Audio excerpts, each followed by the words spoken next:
Good evening, folks. I would like to open up July's meeting of the Newbury Conservation Commission.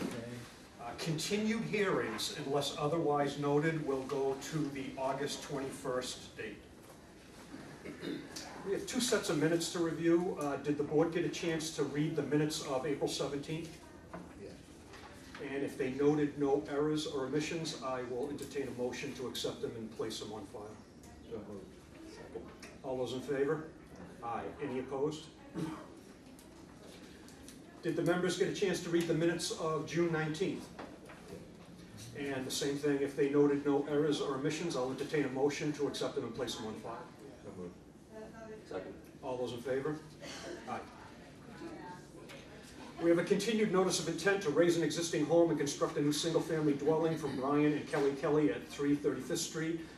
I received a request for a continuance from them, and they did make it clear that they will likely be in for next month's meeting. So it would be my recommendation that we continue them to August 21st. So moved. All those in favor? Any opposed? We have a continued notice of intent to construct a single-family home from Plum Island Blue LLC. The problem with them is the last time we heard from them for continuance is February. And so at this point here, I think that when they come back in, at a minimum, they're going to have to re-advertise and let people know they're back in. So I am willing to keep them on the agenda. They have a 2-year time period, which their notice of intent is active. So we'll keep them on the agenda, but I just want to note that before they move forward, they haven't met their burden at this point, so they would have to re-advertise to meet their burden of moving forward. And at that point there, I think I'm going to leave that. I'll entertain a motion to that effect. Move to continue that. Second. All those in favor? Aye. Any opposed? We have a continued amended notice of intent to make repairs to resource areas from Eric Sorensen at 131, 133, and 151 Scotland Road. He has called and requested a continuance to the August 21st date, and that would be my recommendation. Move to continue. Second. All those in favor? Aye. Any opposed? We have a continued notice of intent to construct a single-family home from William Cliff at 25 Harvick Way. Is anyone here to represent? I am, unfortunately, I do not see the wetland scientist from Scott Goddard's office. If you would give me a second call on that. Do you expect him? Yes. I do, thank you very much. All right, we will table this for now, but we will be recalling 25 Harvard Way again. We have an amended notice of intent to reduce the footprint of the proposed single-family home and change the foundation type to poured concrete from Derek Goodson at 58 O'Reilly Road. Hi, Bob. Hey, for the record, my name is Bob Grasso from Engineering Land Services. Sure.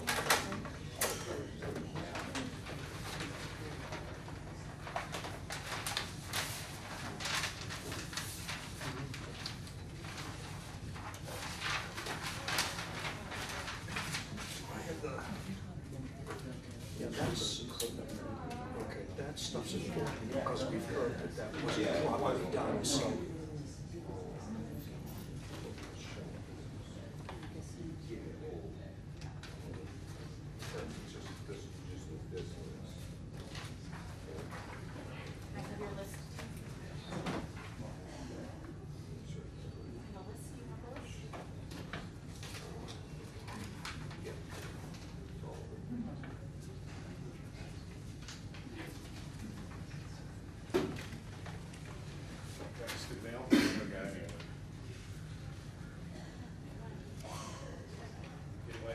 Registered mail, I have to sign for it. Not certificate of mailing, you don't have to sign for a certificate. That's fine.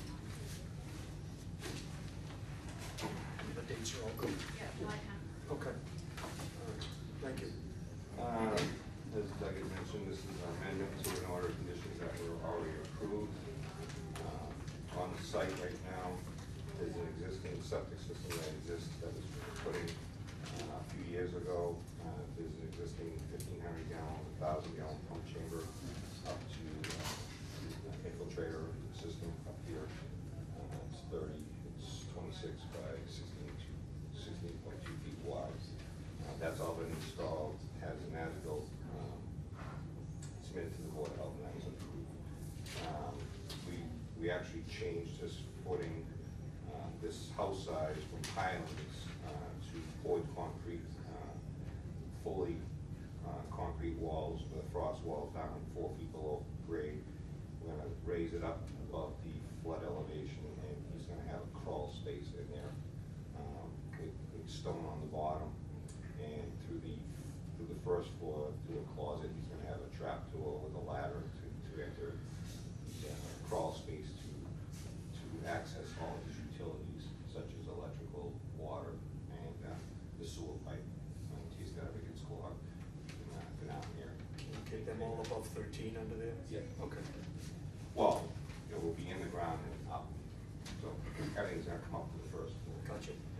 The furnace will also be located on the first floor, because he doesn't want to pay flood insurance. So he can get away from everything, all his utilities, all his machinery, you know, like the heater, air conditioning, or if he has one, will be at the first floor elevation. Which is what? Above floodplain, so that will suffice any flood insurance that we'll have to have. And we made a smaller footprint. We went from pilings to a like I said, full encased concrete footing, foundation, and two ways of egress on this side, and it has its own private well that's installed now. We have an abutting well here, which is on a 30-foot wide easement, showing arms right here. The well is located right here at Switch Services, number 60 Old Raleigh Road. So there's not really any changes to the plan. We've actually reduced the setbacks, made the setbacks greater to the wetlands and to the parking line by reducing the footprint. The real concern that we have, Bob, and the reason we went with that continuous flight auger to begin with was disturbance to that well and potential disturbance to the water table adjacent to the well because it's such a shallow well. Yes. What- Both of them are shallow ones. What's going to happen to that, or either of those shallow wells, when you start, are you going to have to pump water? Are you going to, Oh, well, when they dig this, they'll have to pump water just to get. when you start pumping that water, what's going to happen to his well? It'll be blackish water because it'll be down 4 feet. They'll be below, I believe it's gonna be a mixture of clear water and salt water, because the salt marsh is at elevation, roughly at elevation 7. And we're at elevation, that's 9, so 8, so we're gonna be below the salt water. So as you pull that salt water towards you within Yeah. 5 feet of his well, what's going to happen to his water quality? Well, they'll do due diligence to try to protect that well. We'll have it tested before and after, Okay. because the Board of Health has a lock on that, and they have the key to that. Yeah. So we'll have the Board of Health test that before construction and then after construction. Okay, that's a great idea to baseline it, so if something does happen to it, that there's not a fight. And Yeah, they're he said, the she only ones said, that have the but- key, so. But we don't want to get to that point to begin, to begin with. No, we'll So- have it so- tested prior to. Well, I understand that, and that's great, so you're gonna test it, but put the testing aside. Yeah. You're gonna draw salt water to within a few feet of it. What's gonna happen then? Just the fact that it's gonna be tested is great, but that's not gonna stop a potential saltwater intrusion into his well. And once you get it in there, there's no getting it out. I mean, it's Or they reverse could- osmosis. They could, the contractor could put some sheeting, some iron sheeting down below there to protect any flow going towards, any suction going towards that well. It's your, We could do pilings, It's sheet pile, Sheet yeah. piles, So straight is it- down, just to protect that. We can put that in your conditions to have a sheet pile along that, along the easement line, well, right along the easement line to protect that well from any of that water being sucked into that. and is it your professional opinion, someone's gonna Yeah. sign something saying that this sheet pile will protect this well Yeah, from and we've saltwater also, intrusion? we've also submitted a letter to you before, proving that the salt water actually, the water, the clear water actually goes down quite a bit. Well, I did see that, and I. That's scientifically. Well, I understand it's scientific, but it may be scientific given certain conditions. Yeah. I can tell you right now that that salt water is not anywhere near as deep below that place right there as that, that depiction would have you think. It is not hundreds of feet below there. If you go much more than between 30 and 60 feet there, you're into salt, you're into that salt water. Yeah, we're only going down 4 feet below existing grade. I get that, I get that. And we're gonna pour a footing, and then we're gonna go up. I understand all that, but before you pour that footing and when you have that hole open, you're gonna be pumping the water out of there that's coming towards it, and you're gonna be changing that water table. Well, we So- could put that steel sheeting along that easement line, just to protect that well. All right, and if, You could put that in the order of conditions. if you want. well, it's up to the board whether we condition it now or whether the board wants to see it drawn up and have a statement that, from a professional such as Yeah, yourself, yeah. that's gonna work. I'd wanna see it. I Uh, don't know that, I'm somewhat concerned that just some open-ended sheathing is gonna do it. Well, like I said, prior to this, this is an amendment. It was approved before, we are reducing, we were gonna do pilings before. And during that, we've also submitted to you a letter, through State Mineral, Yeah. my associate. He wrote a letter and signed it, you know. But He that approved. was for the other system, it wasn't Well, for the it's- system it's that you for- want. It's for digging, it's for when the disturbance of soil, and when you disturb salt water into fresh water, it's a factor, so many feet. of I know what disturbance. I know, we're going there again, and Yeah. like I said, in practical application in these areas, Cottage Road, Pine Island Road, Old Pine Island Road, Old Raleigh Road, that's not how it is. That picture that you see, Bob, and that thing that we looked at, that doesn't happen in practice here, so All right, well, how about, I'm concerned about prior that. to a building permit being issued, we will submit a letter to the Conservation Commission stating what you say, that during construction, the sheeting will protect that site, protect that well, Any comments? prior to a building permit being issued. Any comments or questions for the applicant? I'm just curious why the change in foundation. I mean, the original plan He seemed to wanted- be beneficial in well, some respect. He didn't really like the piling. He wanted a full foundation for support wise, and he was gonna put like a steel beam through the middle for support. And he wanted a nice crawl space under there so he could have access to the, instead of a sewer manhole, 4 foot wide diameter manhole for the water and sewer to go down, and electrical to go down, and then service each way. Electrical comes this way. Electrical will probably be overhead. The only thing that would be the water service coming up through the sewer manhole, and that would be insulated. Even though it's enclosed, he would insulate the pipe coming up. We actually got rid of the manhole because we enclosed it. There's no doors to this, it'll be fully enclosed crawl space with stone on the bottom.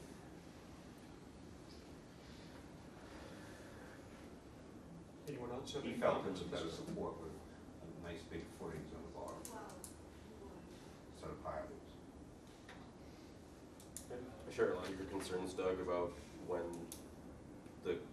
what work has been done here. It sounded like it happened on one occasion, how that would change with time of year and water flow conditions, the amount of precipitation we've had recently, tides, everything, tide height, tidal stage, tide height, So I would want to see, I think I'm veering towards more what you were suggesting with something drawn up. Contingent upon, Yeah, but seen something, prior. and I guess not like just a letter saying it's not gonna be a problem, like some drawings and something based on prior experiences. That's sort of where I was headed. Yeah, that's kind of my feeling about it too. Anybody else?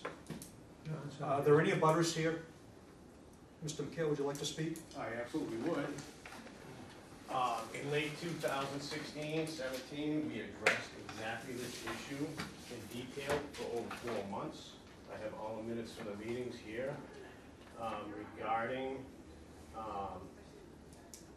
The whole point of putting the auger-driven foundation in, there was engineering firms involved. There were, like I said, this went over 4 months over why pumping the groundwater out right next to my well is probably not the best idea in the world in a salt marsh. In fact, I have this entire footprint of this building has been under flood of salt water 5 times this year. Pictures I've documented. The well has been under 18 inches of salt water for this property. I have pictures on my phone right now. So my concerns are if you start putting in footings, like I said, we've covered this. Digging an open trench for footings and foundations is gonna deplete my well for several days for concrete descent. There were issues brought up when they put in the holding tank and the pump tank that they did pump groundwater and it screwed up my well ever since. I've got salinity in and it was, there was no water test done on the first order conditions. I just don't understand at this point why after all that we've been through, this is gonna be changed at this point. It hasn't changed yet, Okay. Casey. It's, we're discussing the change, Yeah, no, I obviously, so- understand that, we're discussing it, yeah. but I thought, you know, I've invested a lot of time into this discussion, been through this whole process, 2 years ago, and I don't understand, what has developed to change the decision this board has already made. Well, it's up to the applicant to bring it forward, and he has the burden for us to, or for me to say to an applicant when they come forward is, no, don't file that, you can't file that with the commission, we're not gonna change that, you don't like that, is not my authority. It's the authority to allow them to file and then come here, and this is where we work it out, so. No, I understand that, and even, I have it, DeGloria, the owner, the present property owner, even stated in here that he couldn't put in a foundation. Delory, Yes, Not saying. Mr. Delory replied the area was too wet for a foundation. He has no credentials to say that. Well, guys, don't argue. I don't wanna argue, I just wanna protect my well. Like I said, we've been through this. I don't understand why all of a sudden this should be changed. I've invested a ton of money to live where I am with the conditions we're in, and I'm just terrified that by doing a construction project within 11 feet of my well and pumping out, the water table is 18 inches below standing ground in my well, which is 11 feet. So if you're gonna pump out 5 feet of water, in the grand scheme of things, you're gonna have to pump out below 4 feet to keep the concrete secure. That's over half the height of my well. And right here is standing salt water. That is gonna fill the hole, and it's gonna fill my well. Okay. We share your concerns. So, and it's, Yeah, I've already invested a ton of money in living here, and I don't wanna compromise. okay, I don't blame you, So, those are my concerns. Thank you. My personal and financial concerns. thank you. Thinking about this is the May hearing, we had one of the people slightly north of here who were putting in the freshwater tank. Yes, You know, Yes. just re- as a matter of fact, they're putting it in today, I was down Okay, there, yeah. and they were digging the test holes, so. Yeah. And my other concerns is that in the original, not this order of conditions, but the prior one that had lapsed, there were 4 line items protecting my well that have not been translated into the current terms and conditions. And I'm not sure why. There were discussions of involving the Board of Health because they actually have jurisdiction over water quality, which I don't believe you guys do. We have protection. resources. Yes. Over And I would say that drinking water, certainly water quality, whether it gets into drinking water standards, I question that, potable water. I But when it understand. comes into the water quality, certainly we have some authority over water quality, Yeah, and- absolutely. And there was a request to get the Board of Health involved in this issue of water quality, which I don't know if that's transpired, I don't know what's happened with that. And I'd be interested to get them involved in this process, because clearly they have jurisdiction over quote potable water. And how that's gonna affect my well and the well for this property. And if there's pre and post water quality tests. If something should go wrong, what are the remedies for resolving the issue at hand? Mhm. You know, what's the recourse if stuff goes wrong? Yep. How am I compensated for this? It'd probably be in the interest of the owner to relocate the well on your property instead of on his, you have an easement on his property. No, I have a deed to that. It's not I'm changing. saying you have an easement to it. I have a deed, I have it right here.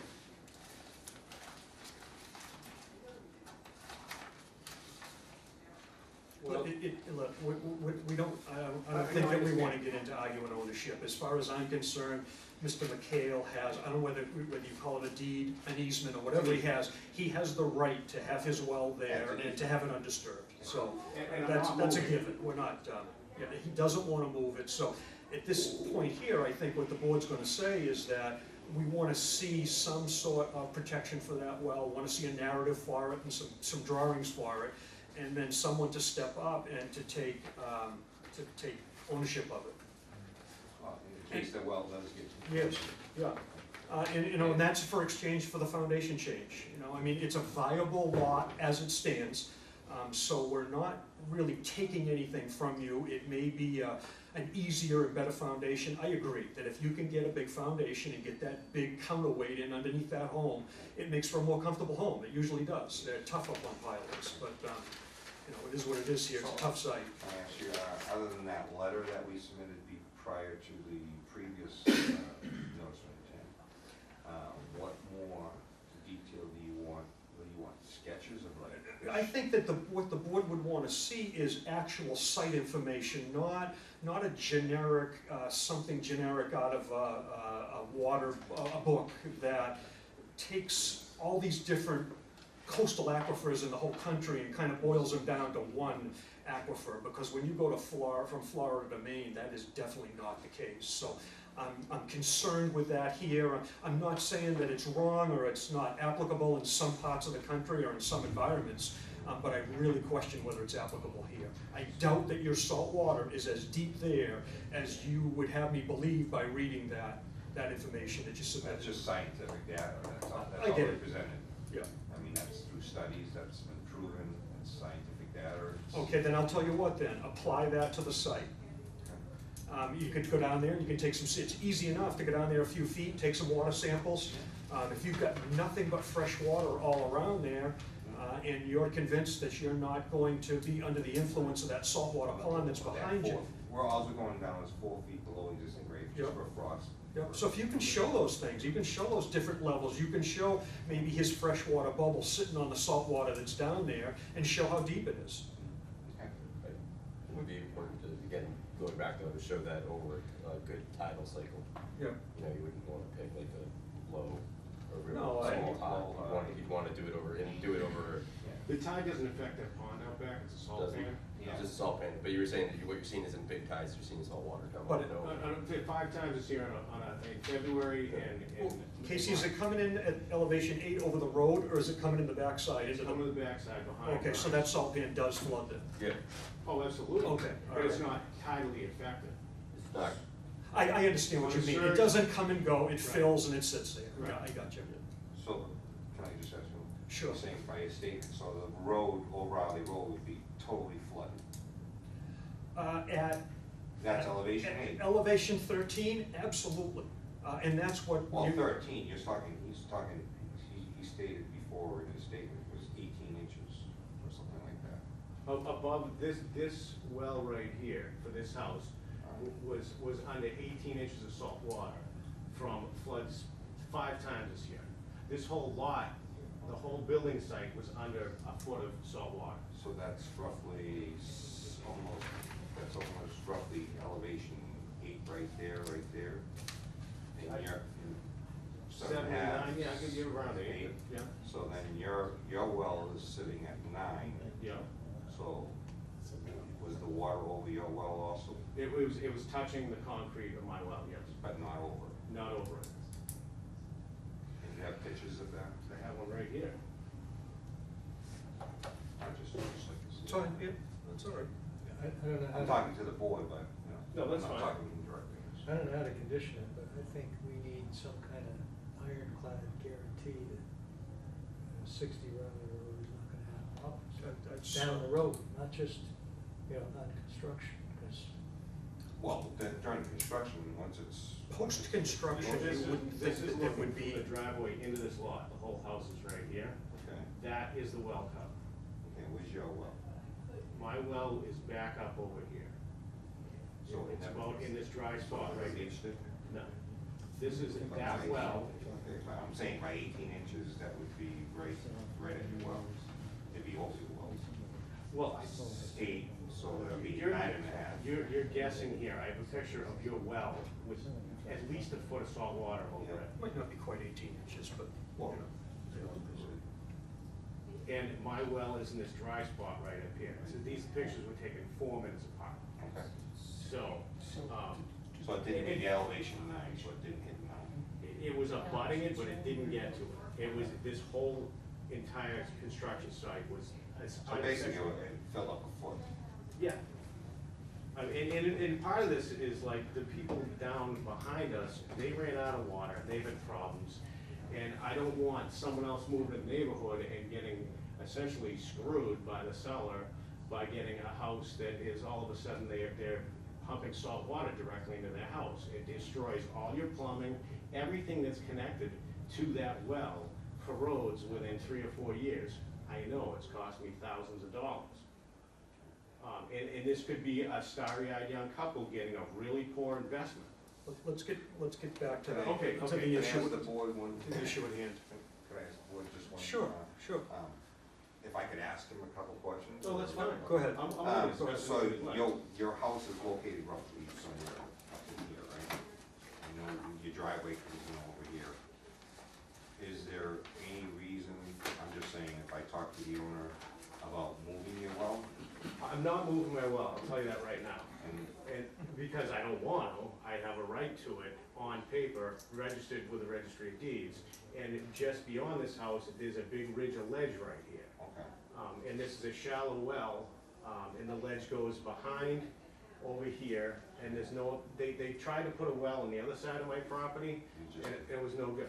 Cause this salt pan goes all the way around to the other side. My guess is if there was viable water on the lot, they wouldn't have had an easement. There's a reason why Burns put it over there. I understand. no, I'm just saying, if it was higher ground over here, I know it goes up higher, It's ledge. I know, I'm just saying. When they put this main line through to Leachfield, they hadn't chipped through ledge for 2 days.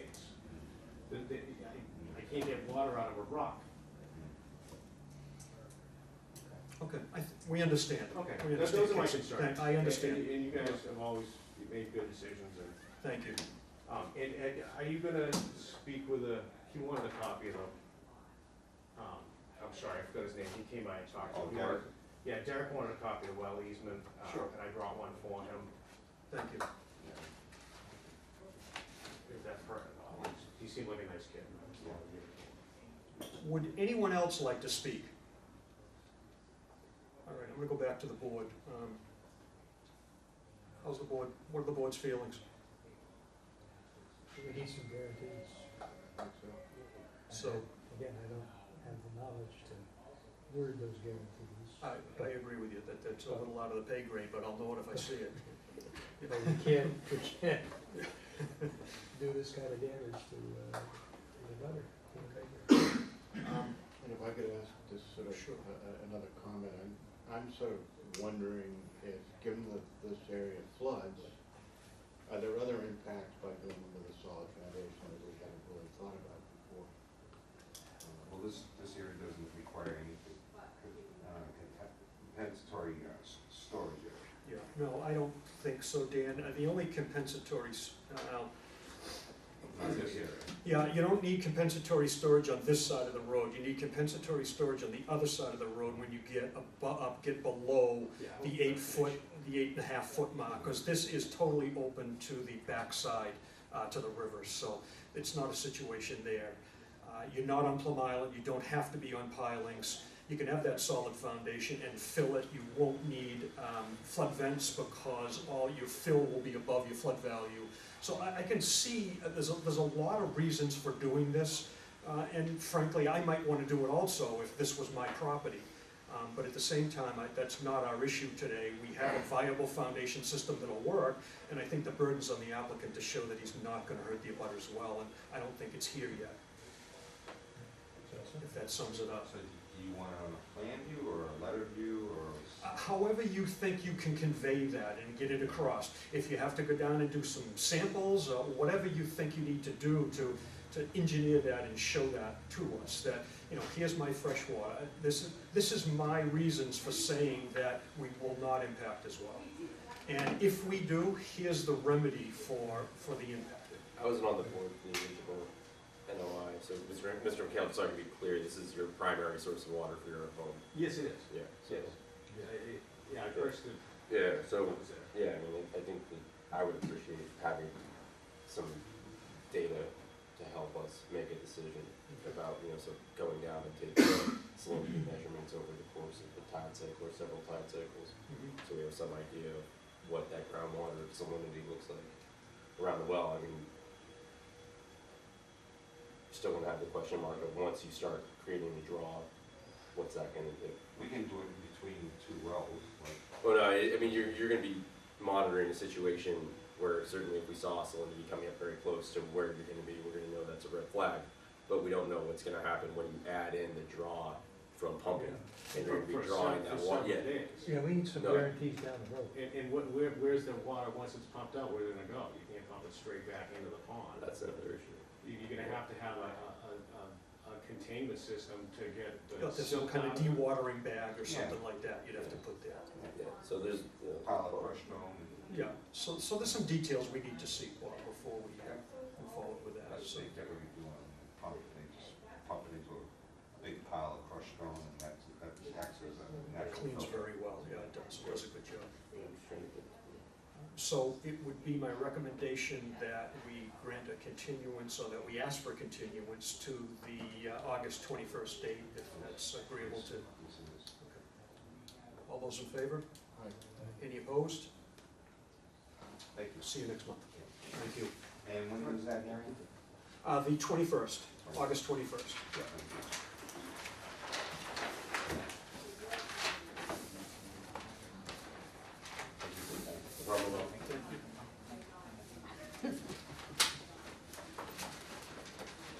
Whoops. Yeah, it's all right. I'm not used to seeing what's on the table. No, you're not, are you?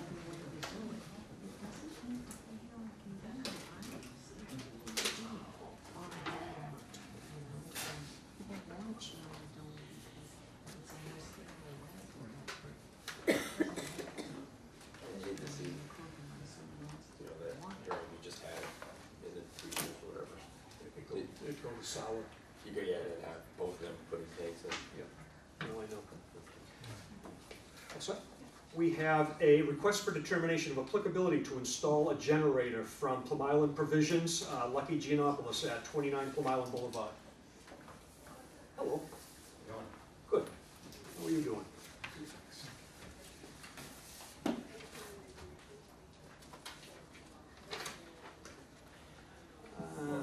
Do you have your tear sheet, or have you already collected it? Do you know that this? I know it appeared.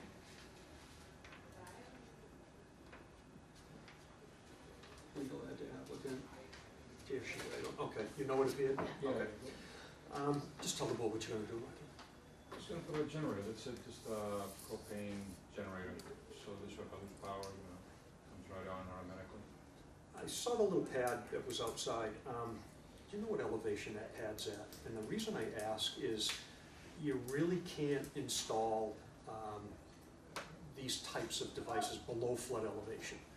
So I talked to the building inspector, and he is likely to make you show that elevated at least elevation 13 or better there. The same height as the condensers for the AC units. I understand that, and from a practical standpoint, the things that your generator are gonna be keeping going are below the level of the generator, so I get all that. Flooded all. I get all the that. winter, last winter was flooded, so believe me, they gotta reach that high, I don't wanna even think about that, it does the whole island sinking, so. But the trouble is, being in the FEMA program, when we permit new installs, those things have to, all your mechanicals have to be at or above flood value. We can't permit them below flood value. We get into trouble for doing that, and they come down, they audit us, and then we lose our standing with FEMA, and people in town have trouble getting flood insurance. So we have to be careful that we kind of maintain that.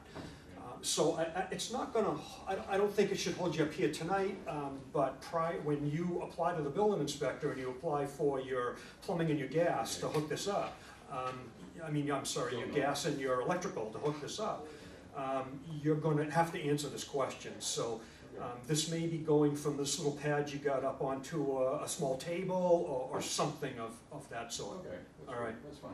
All right. Other than that, I mean, it's a pretty benign project. Any other comments from the board? Questions? Are there any abutters here? How does this differ from the Plum Island Wheel propane tank install? Propane tanks are already installed. This is Okay, nothing this but is the just- generator right, portion of right, it. Yeah. right, perfect. Okay. I just was thinking back to some of the questions we had for that. Yeah, no, well, we went through this already with this poor guy, and this was the one, yeah, I don't even wanna bring that up. Yeah. Let's see if we can get him a generator. I was just thinking back to, yeah. All right, would anyone like to speak on this project? If no other questions from the board, I'll close the public hearing and entertain a motion.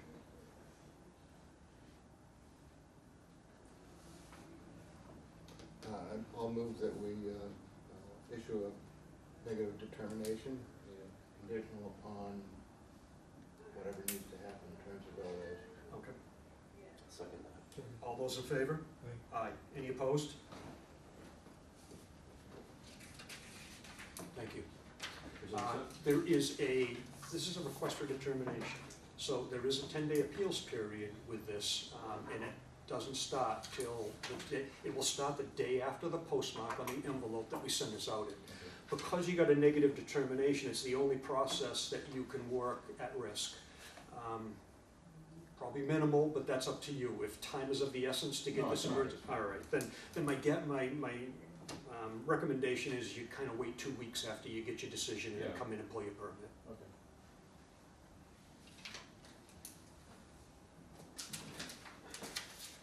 So I'll talk to the building inspector, see what he's got to say. Yeah, yeah.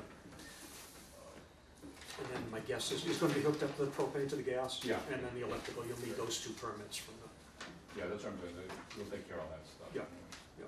So I don't need to take anything, right? Nope, you're good. Thank you. Thank you. Thank you.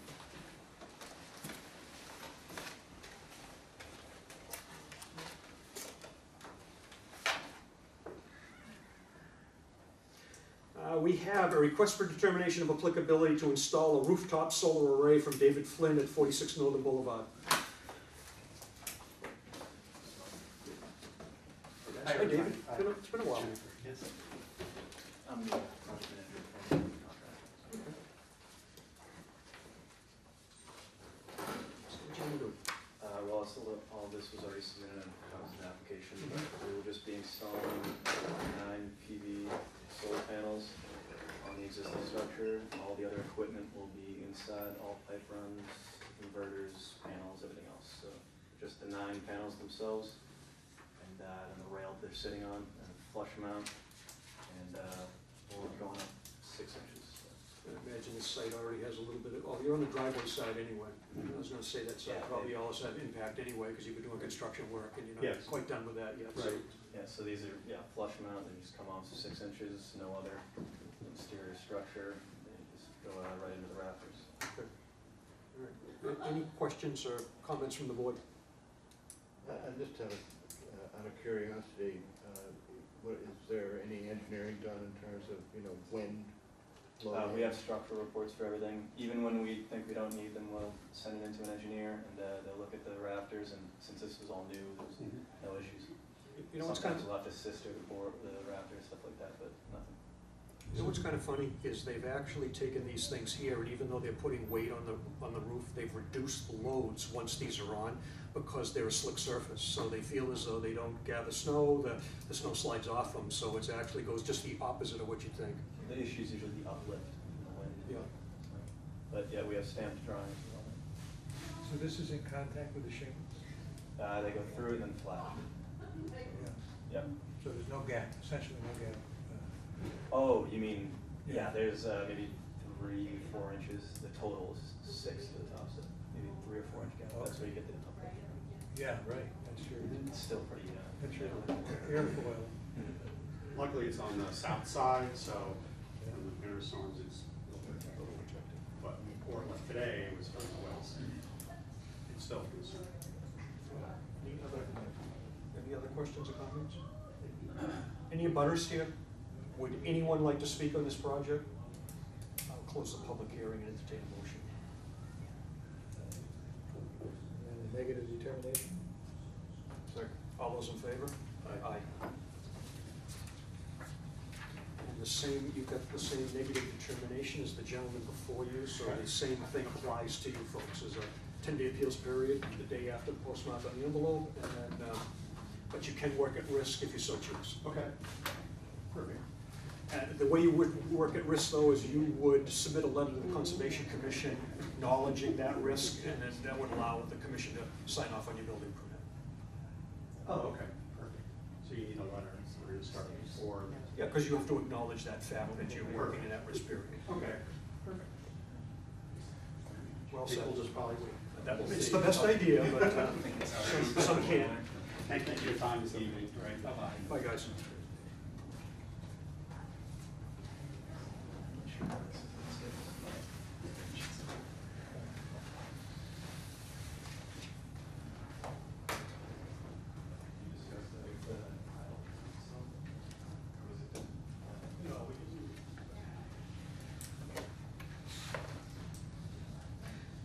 We have a request for a determination of applicability to construct an addition above an existing garage from Michael and Cynthia Boyle at 24 Columbia Way.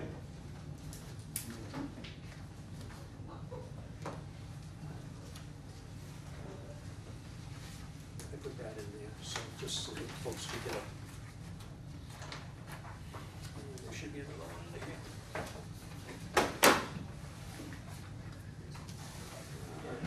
T-sheet? Oh, perfect. Would you give that to Jennifer, please? Thank you. Good evening. How are you? You? Relative novices, so we just. That's all right. Put an addition on it. Yeah, we are too. Yeah, so I don't know if you can, that's basically, the way the house was built, it was almost built like someone planned on putting an addition but never did, so we basically got asphalt shingle Well, I roof just over the printed this out. garage. So this right here, you got it, you got it. So this section right here, guys, is where they're talking about, and this is turf lawn in front of it, driveway right here. And we're out of the floodplain, and we were gonna have. You flood certainly are, insurance around. yeah. Where are you gonna put your dumpster? Probably right in the driveway, so right in front of the garage door up there. Because we've got basically like a 3-car length driveway there, plus some additional parking up in front, so if you can see the front up here, there's spaces on this other side. Those are yours also? Yeah, Okay. there's three spaces over there, so there's more than enough.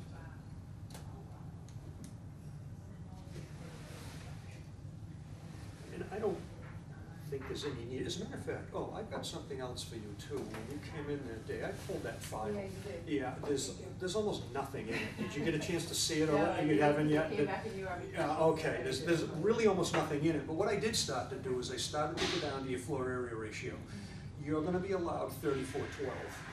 I don't have enough of a floor plan to figure that out. It's like, it's 12 by 20 is what the garage is, I think. 12 by 12 20. 24, like 12 by 24. 12 by 24. Yeah. What's existing? What do you get in there for floor area ratio now? In the garage? No, in the structure itself, in the house. So what it would, I was gonna say 984, but. how much is it? I thought it was 9. I thought 984, but. 984? Yeah. Well, even if it was 1,000, it wouldn't matter, because that's 240 and another 48. That's about 300 there, and you've got a floor area ratio allowed of 3,400. You've got a huge lot, so you're not even close. So we're good with that. It basically is about half of what the existing. Really, we have authority over lot coverage, but I'd hate to get you too far down the road with the floor area ratio unchecked, and then you get to the building department and they say, no, sorry, that doesn't work. So that's the only reason I went over it. Okay, thank you. I don't have any other questions or comments for the applicant. How about the board? No? Are there any abutters here? Would anyone like to speak? Then I will close the public hearing and entertain a motion. Motion to have the negative determination. Second. All those in favor? Thanks. Aye. Yeah, negative is a good thing, yes. Negative means that you're not going to remove, fill, dredge, or alter, so a notice of intent is unnecessary. I've been doing this for 6 years for my job, and I still, like, when I hear it, I'm like, Negative, feel like- Yeah. my boss said, we want a negative, I'm like, what? She just asked me that, and I said, I think it's like golf. yeah, negative's a good thing, yeah. Always good. So folks, we're all set. Okay. Just, this is the same the same process as you've heard me explain to the last two applicants. There's a 10-day appeals period. Where this is construction, you probably want to wait on this one. So, So now I just go into the building? well, let me see what else you've got to do. Have you gone and talked to Sam yet about this construction? No. Because you're not increasing your footprint, you're not increasing the height of the structure, so my guess is you're not gonna go to zoning. So the next Right, you thing, said no. yeah, so the next thing you're gonna do is you're gonna pull a building permit. You can come in and start down that road and start getting the things together you need. We won't be able to sign off on this particular permit for a good couple of weeks because it'll take us a few days to make this out and get it to paper, and then that date starts that I talked about, the 10-day appeals period. Okay. But we can start the process. Absolutely, absolutely. And consider that what'll happen is you'll start the process, Sam will task it out to the different boards. It will just sit in our tasking until we can sign off on it. Okay. All right? Thank you so much. You're Thank you, welcome. thanks very much, appreciate it. Good night.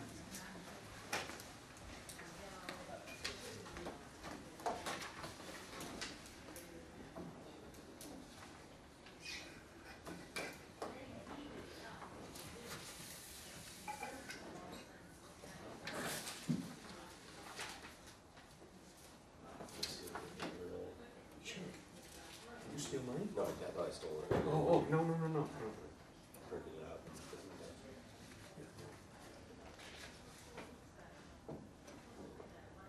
We have a notice of intent to relocate and maintain an existing dock from Barbara, and Jürgen Kadesti at 77 Riverfront East. Hi Jürgen, how you doing? Good evening, Good Mr. evening. Chairman. Just for the record, my name is Steve Witt with Weston and Sampson Engineers, here representing the landowners. If you want to slide that down, I think you have this, there's the service and the certified mailing. Or certificate of mailing, I guess, it's not certified anymore. I also have printed out, I think you all, if you didn't see it, these are some pictures. I added one more just for some clarity in case there was some question about it. From the dock facing the house. And so, again, Steve, we have Weston and Sampson Engineers, and pursuant to the requirements of the Wetland Protection Act, General Law 131, Section 40, and the Town of Newbury Wetland Bylaws, we did cause to be filed on behalf of the applicant, Jürgen and Barbara Kadesky, notice of intent that's before you this evening. We're here after having served the prior notice and filed the public notice in the newspaper for the work that needs to be done within the riverfront protection area to perform maintenance of an existing footbridge and the floating docks. The subject site's at 77 Riverfront East. In the notice of intent, we included copies of the plans and deeds that show that the existing footbridge and dock is slightly outside of an existing easement by 2.8 feet, I think, along in alignment. If you flip to the pictures, which are always worth 1,000 words. I wanted to say it's on the edge of the Great Salt Marsh, which is home to the great blue heron, the piping plover, and the Cadestis, which you guys already knew. And so, again, the project involves relocation and maintenance of a 30-inch wide footbridge that needs to be adjusted about 2 feet so that it's perfectly down the 10-foot easement that has been deeded and granted as part of the access for lot 24. Okay. If you look at the photographs that were included in this package, you can just see that there's some survey stakes. And the alignment is just slightly off. And so when it was called to their attention, they figured that the best thing to do would be to come before you to get the proper permits to physically pick up those pilings and move them over a few feet and realign it and do some maintenance, you know, that is normal for a footbridge and a dock of this nature. A couple things. I think you got 12 foot of impact, but that's temporary, correct?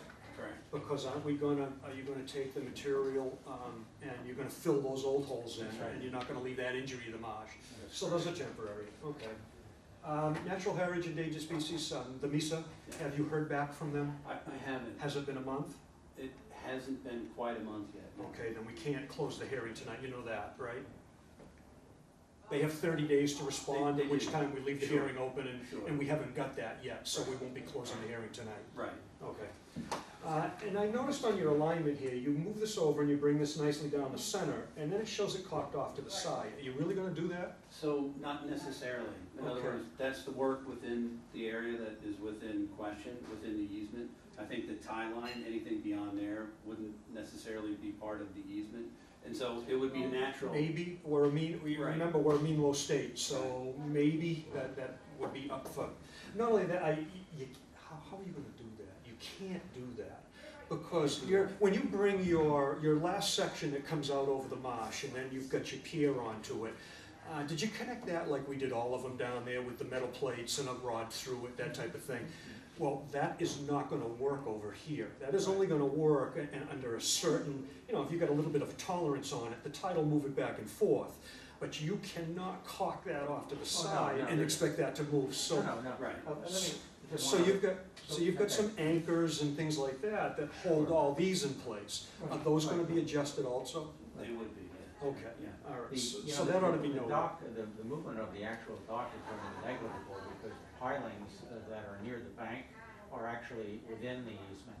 So moving those would be necessary only if there were some repairs to be made at that end of the dock. It's the pilings that are closest to the house that are 2 foot out of the easement. The pilings on the bank are actually within the easement, so they would, moving them would be minimal. But I would concede But your drawing, just as necessary. Go Yeah. ahead, your drawing shows you bring, if that's the case, then show it. Your drawing actually shows you relocating the whole thing and putting it right in the middle of the easement, and then canting down to the pier, which isn't gonna work. That's fine. But in reality, everything would be adjusted so that it would be in Okay, line, all for right. sure. Well, you've got some time to correct that anyway, so. I mean, other than that, yeah, it's a great project. It's a benign project. It already exists. They're only gonna move it over. So again, my concerns were this and what you're gonna do out here with your weights or whatever. What have you got? Have you got concrete out there buried? There are 'Cause they're older. 2 major moorings that hold the main dock in place, and then there are some minor moorings in the To middle. keep this straight. Yeah. When was this originally permitted and built?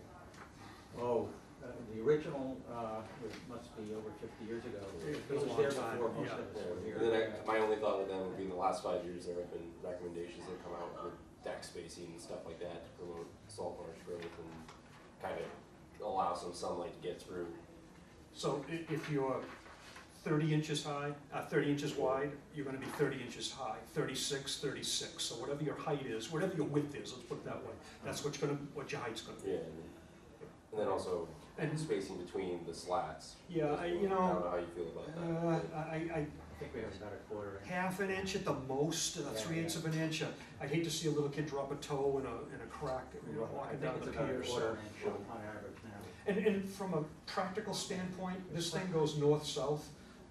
When you put 2 boards together, the sun, unless we're at the equator, you're not gonna get much sun. But if this thing's elevated properly, it'll come in from this way, and then when the sun comes around, it'll come in from this way. It would be good to have that detailed on the plan. I think. Right, so again, we identified the likely contractor as Eddie Boyle, who lives in the neighborhood and does this type of work. But I don't think that a formal contract has been signed with that, so I don't have the technical details of exactly what he was gonna do, which is why we just showed it, the way that we did on this particular drawing. You know, the board doesn't have a problem with the project, it's more getting it there, so, Right. you know, what are the guys gonna do? You might wanna add into your narrative that you're gonna keep this boardwalk in place until this one is placed and built. It becomes your walkway, it becomes your workspace, and then you're not walking back and forth across that marsh and creating a trench that's gonna fill with water and stay there. So those kind of details, we should see, actually. Okay. Anything else? Are there any abutters here? Would you like to speak? No. Okay. No, I think it's fine. Okay. Anybody else? Then it would be my recommendation to the board that we grant a continuance to the August 21st date with the applicant's permission. So moved. Second. All those in favor? Aye. Does that work? It does, it just, again, for the record, then also with the typical order of conditions for a notice of intent, any of the work is good for a period of 3 years, is that true? The order of conditions is good for a 3-year period, And that's yes. fully transferable if they should sell the property? That, it is actually not Mr. Gadesky's. It belongs to the, it is with the land. So if the new owner wants that order of conditions, and absolutely, it stays with it. It becomes his right and responsibility? Exactly. Okay, Exactly. okay, perfect. Okay, that works. Okay. Very Thank good. you. Thank you, folks. Thanks.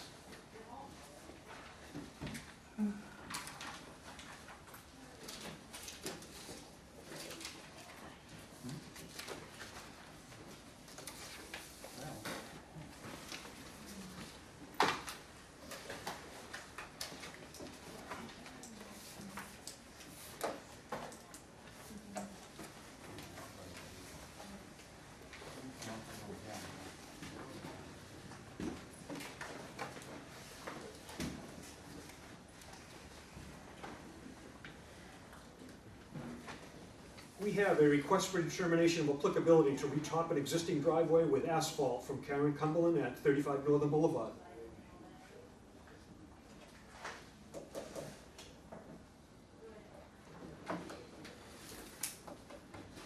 Hello. Hello.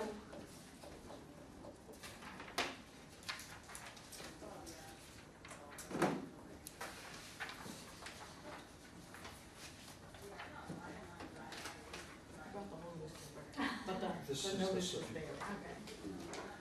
You wanna just double check it? I've already looked at it. It's already been done. This is an after the Okay. fact.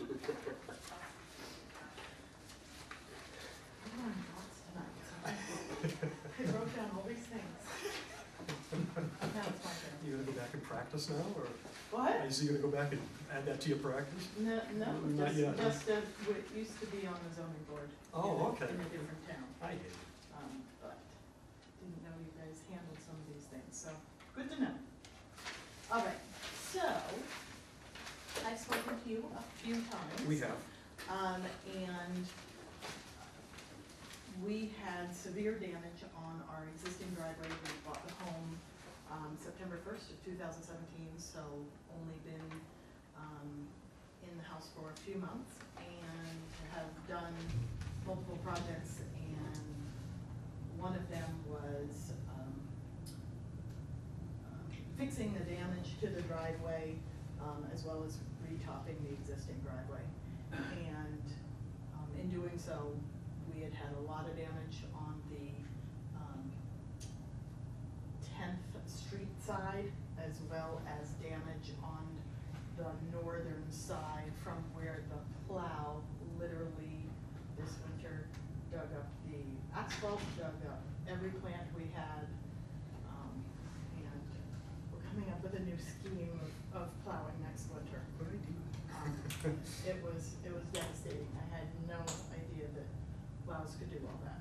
So one of the things that I did, again, just to help with understanding what we did, is I never took pictures during this process because I never thought of needing to take pictures. So I went through my camera of pictures we took for other reasons that just happened to have the driveway, just to have the driveway in it. Okay. So I have a set for you guys and a set for me. Just to give you, this was when we got the house. And I do have 2 sets, if that helps, I can put a set down there and a set up here.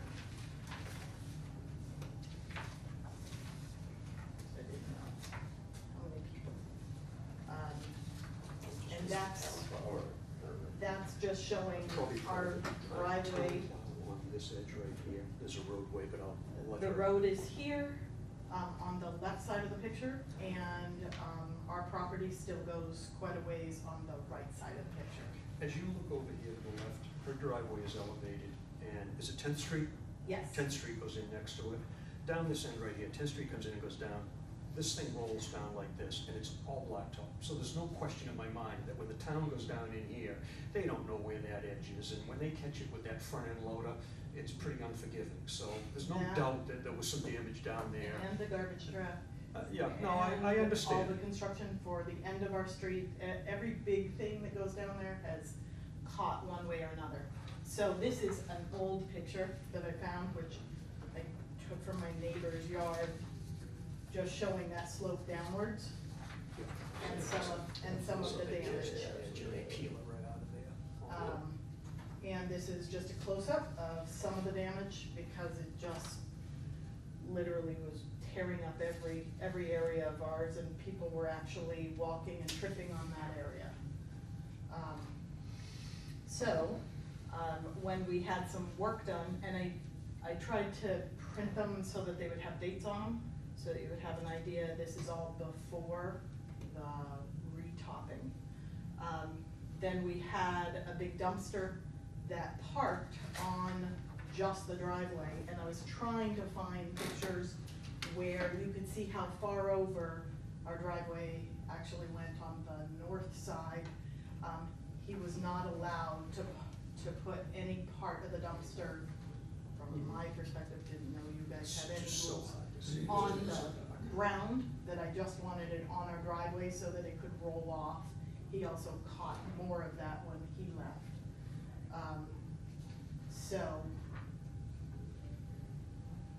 And this was the last picture I could find of before,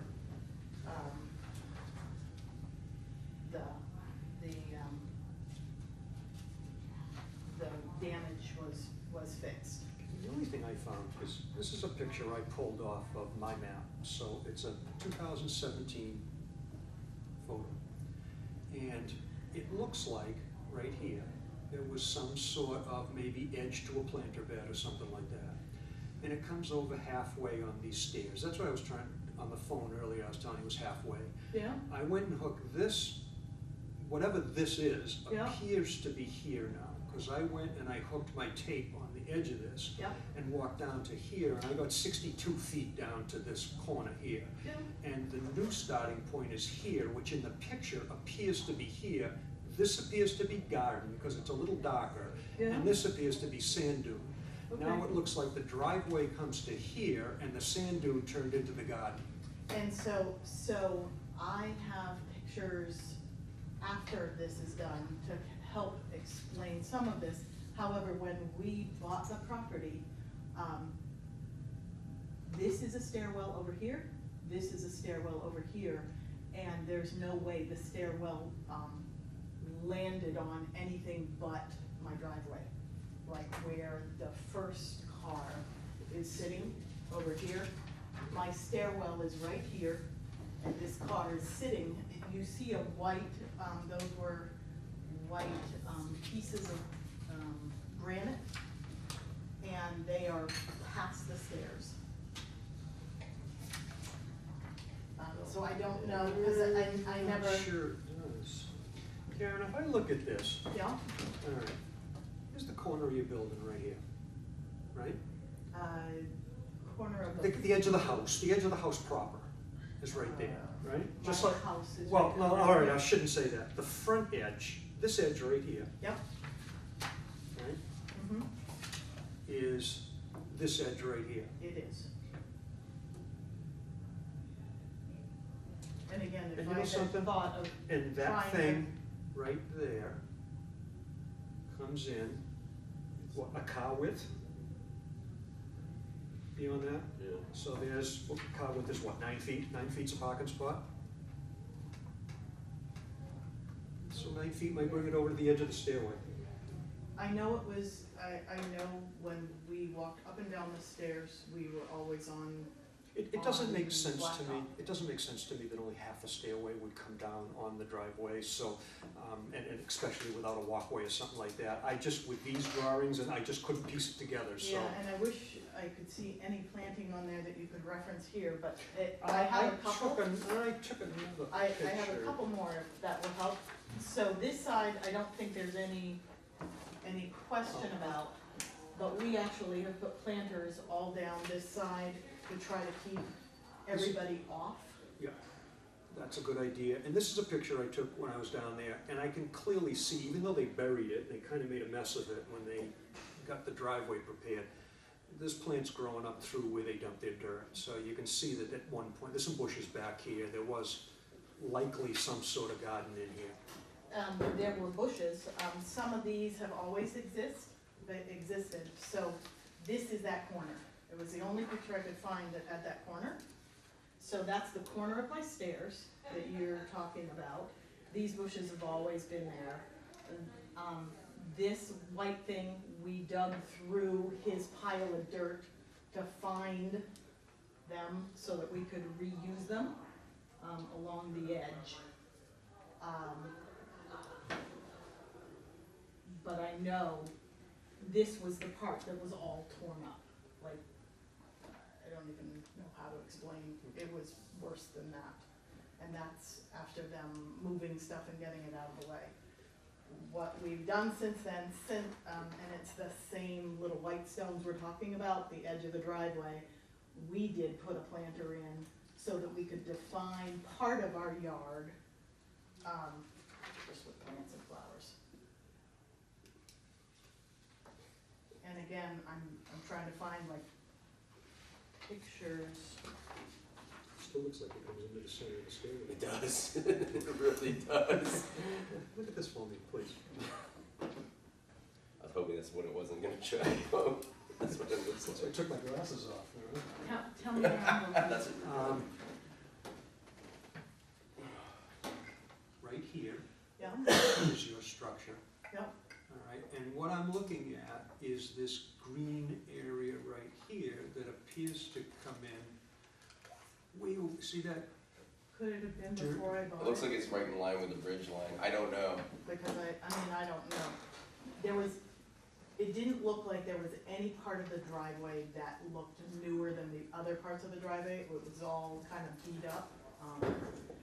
So, Yeah, Google imagery is typically within 18 months. But You know, I'm just. yeah, I don't think it's very definitive. I wish it was a little more definitive. I know, yeah. All I asked them to do was, and then Well, this is. no, that's definitive. Like, here's the, like, Oh, This part yeah. of it. Here we go. Comes right into the middle of the stairway. shoot, I was trying to enlarge it. Yeah, I don't know if you can enlarge that picture, but the street view shows it. Oh, Okay. Well, I didn't have, this is all planting. I mean, this was all landscaped. I know, but look at that, look where the driveway actually comes up against the house. The full stairway was not abutted up to the driveway. Yeah, not when I bought it, though. I don't know what that's from, but I Well, it see doesn't, what you you see. know, honestly, it doesn't, I guess it doesn't matter where it's come, when did you buy it? September 1st. Okay. The statute of limitations on wetlands is 3 years, 2 years after discovery, or 3 years after change of hands. Yep. So even if you bought it like that and they had done something to it, Yeah. they should have disclosed it to you, but for the next 3 years, you own it once you buy it. So, Okay. Yep. it looks to me as though we've got two options here. Well, really only one good option, but I'll give you two. You could file a notice of intent to permit the extra coverage of the blacktop, in which case I can tell you that your chances of meeting the performance standards for that are slim to none, and we can talk about that some other time if you'd like. Or you can cut this back to where we can show on the street view that it belongs, and then we can cover it under the determination. Okay. So we can allow you to retop what's there. If you've got a decent driveway on Plum Island, like you did, it was broken up, but it wasn't gone, it was still there. I've got pictures of it when they were topping it, so I know it was under there. Not a problem, we don't mind, we'll allow that. Yeah. And we kind of go to substantial improvement. If the driveway was a complete mess, we would say to you, no, you had blacktop there. Right, no, they You didn't. you didn't go back, but you can go with brick or echo block or something like that. You could have some type of system like that down there. Yeah. So you can go backwards, but you can't go forwards. And to claim an extra piece of driveway, or to ask for that extra piece of driveway where you've already got at least 2 spots for each unit, I assume you got 4 spots there even without the extra, you're not likely to get it. So you may, if you don't have 4 spots, so 2 for each unit, we can approve that, but it could only be an approval for an expansion of a driveway with gravel, not with topping, not with blacktop. Okay.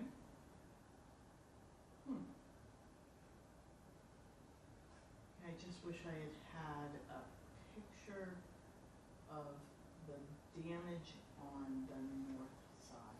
If I had But even had a if you picture- did, it's still, there's If I dune had- grass there, so it doesn't look like, If I had had a picture of the damage on the north side and you could see blacktop to the north, this one? then I'd have something to say. I mean, I didn't take any pictures, so this is where, I'm taking pictures because of my pretty plants. I'm taking pictures because this is my neighbor. I'm taking pictures, for totally other reasons. I understand, and So my that's- pictures aren't as good as they could be, because when I got down there, this guy here that was putting the blacktop down was absolutely panicked. And I said, look, I'm not gonna make you take that hot blacktop and leave it in the truck. She's got a blacktop driveway here. So I didn't cease them at that moment, and I didn't wanna catch them in these pictures, so that's why we're looking at that way. I should have, Okay.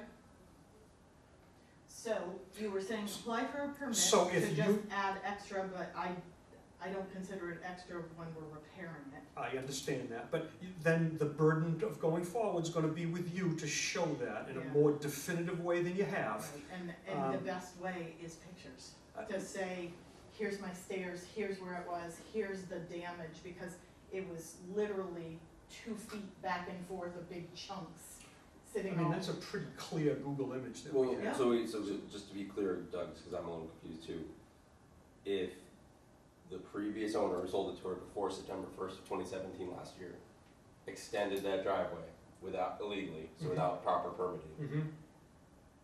what do we do?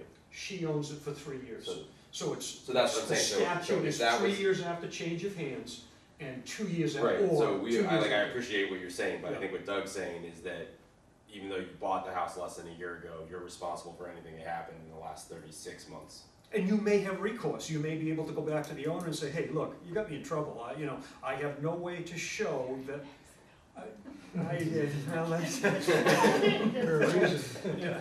No, I think they were. Trying to help her out here and see if I can figure out Yeah. how to tell when a picture from street view was taken. Was taken? Yeah, I think you can talk better on a computer. it has to be on desktop, I think yeah, so, that's what I'm yeah. just looking at right now. We can help you out with that, you can go do that on your own too, But- that might be part of your discovery, is to go to Google on your desktop and to get a timestamp as to when that street view picture was taken. Okay. And Google will often actually provide that information. My to you. guess is it's not gonna be 3 years ago, but try it, Yeah, and if it wasn't, then we're back Then- to the same Then issue. you own it, yes. Okay, and Yes. so when I own it, I own a beautiful blacktop, but you don't like the blacktop. It's not that I don't like it, it wasn't my opinion. My opinion is that it doesn't, it doesn't meet the mitigation and the performance standards for the primary frontal dune or the resource area. And whether that, I don't care what the topography is or looks like, it could be flat as a pancake, it can have blacktop on it, it can have gravel on it. When you come over that bridge, that whole barrier beach is made up of dunes. Some of them are greatly impacted and they're not performing their function, but they're still dunes. And just because it's degraded, the department's not gonna let you further degrade it. Understood. So, it was So, applying for a permit, but being able to show that 3 years ago or more, that that's the location of the driveway, which I don't know where we're Correct. gonna get pictures, but I'm gonna check it. okay. Or what's the other one? The other one is to, we'll just continue this hearing, and you might come back, after you go and you do this discovery, when you leave here, it might dawn on you that I can or I can't do this. If you get to the, you know something, I'm not gonna be able to do this, what I'm gonna do is, I'm gonna bring a pizza cutter down here, and I'm gonna cut this, and I'm gonna remove that back to the edge of the, or the middle of the stairway where we can show it is, and then we can leave it as it is. You haven't done anything but cover what you already owned. So, if I can't find pictures that get me to where it is now, you want me to cut all the way back to the middle of the stairs? I am going to ask you to remove it back to where we can show it was, yes. Because that's, I understand where it is. Oh, I know exactly where it is.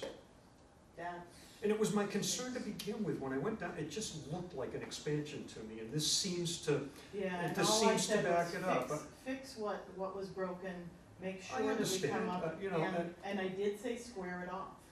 So if things were like this, I said, square it off. Yeah, but look, these are blacktop guys. They Yeah. don't know anything about the Yeah. resource area, they don't know. No. So when you say square it off, they do. Yeah, They just keep putting it down to the. Yeah, they, you know, they wanna sell it by the ton.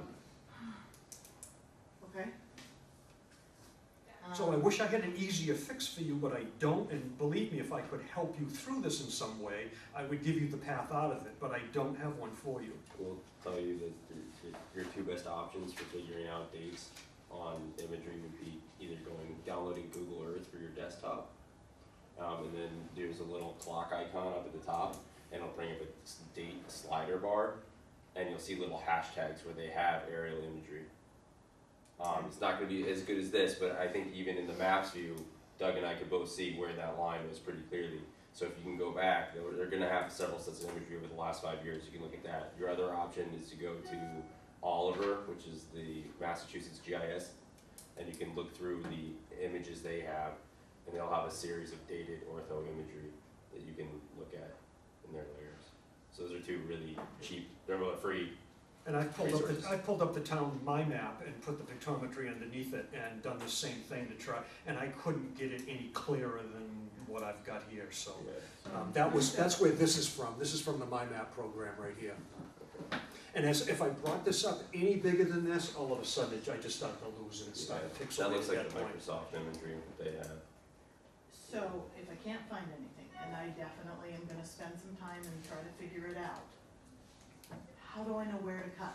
Meaning, we're going on a diagram, and you say it's middle of the stairs, where would I cut? Well, Like, if your stair is 10 feet wide and it looks on this imagery as though, This. well, if it's 20 Yeah. feet wide and you're halfway down it, okay.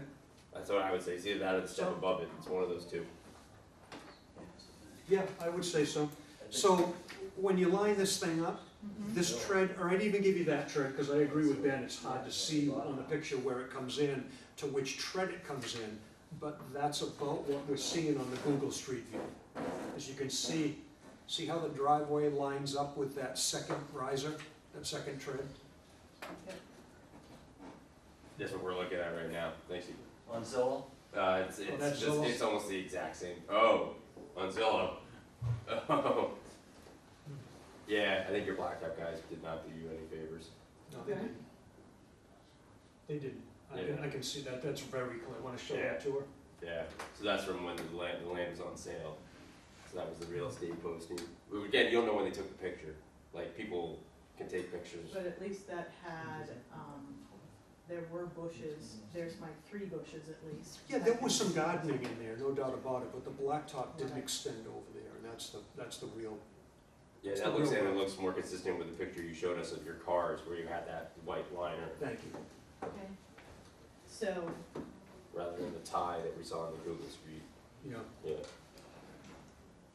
So, people do cut out things, like they know how to Um, do that? Oh, absolutely, I've never absolutely. even heard of such a thing, so Absolutely. I, When they do street work now and they blacktop a street, they don't blacktop 100 miles, you know, they come from section to section. And so they can cut that out, so if I have to cut it out, yes. because I can't put anything to you, so I got pictures, because I wasn't thinking of that line,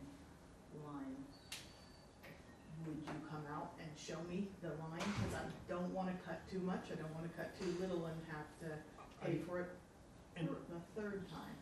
unless something else shows up, I think I could agree on that top step. No, it's not the top step, the second step up off the, So in line with the house, that front part of the house. pretty much. Pretty much. And not in line with the steps, which this was past the steps. I mean, this is that corner of those steps. Yes. So not there, we're talking Yes, that part of it. This right here. yes. You Okay. see that point there? I think we're willing to say it's that point because it's a little bit of an angle that we're looking at on the street view to see if we can get in there. So it would be here, or we'd be willing to go to here, this point right here. If you, let's call it this point right here. Let's not waffle back and forth. Okay? And then what do I do with that ground? So they remove stuff, however they remove it, there's probably blacktop and gravel or whatever. They remove it, so now I'm down below this level, down to dirt. What do I do with it? So your garden should go back at that area where your driveway ends, and then that little piece of dune with the dune grass on it. Because what they did is they took your garden and rolled it over onto whatever dune was left there, whatever sand was left there. Well, I still have my whole side yard. Well, I that's understand huge. that, but regardless of whether you've got your whole side yard, they took 6 or 8 feet of it, obviously, because they went beyond the step. And then they took it and they just laid it over your garden. That stuff there should come back into the area that you're going to pull the blacktop out of, and the rest of it from the garden over, however width the garden was, should go back to sand and dune grass, So American but beach grass. Can I put any pervious something or other so I can still park my car, or no? So I can't park. You could ask to extend the driveway and put gravel there, but if you've already got 4 parking spots, so if you're already 36 feet across there, which you're way more than that, then you don't stand much of a chance of getting that, because our wetland bylaw, you're in the velocity zone. So our wetland bylaw is going to state that in the velocity zone, if you don't have these, we're allowed to give them to you, provided that you conform to all the other performance standards. You already have it. So under the town's bylaw, even this extra gravel area is not going to be. So if I have 5 people living here with 5 cars and it's only one family, what do I do with the other car? Or you guys say, I don't care and park on I the don't street? mean to sound cold, but that's Yeah. not my that's not our problem. Yeah, that's what. I know, and again, I don't mean to sound cold about it, but, yeah. Because it fits everybody. Okay.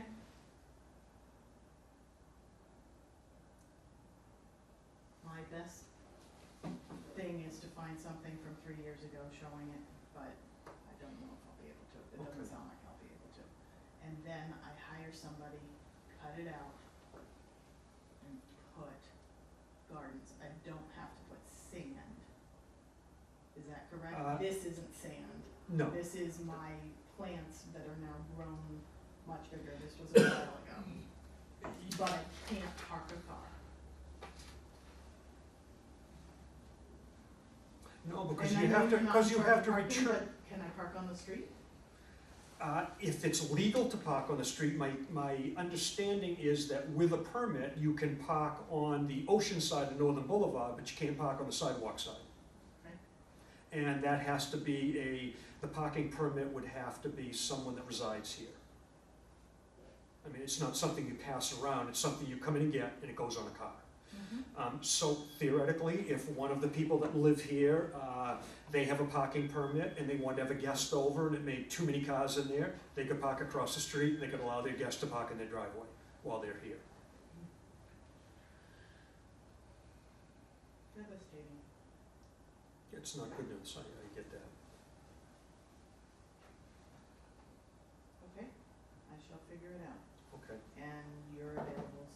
I am available, and if you'd like to come in, we can sit at the computer for a little while.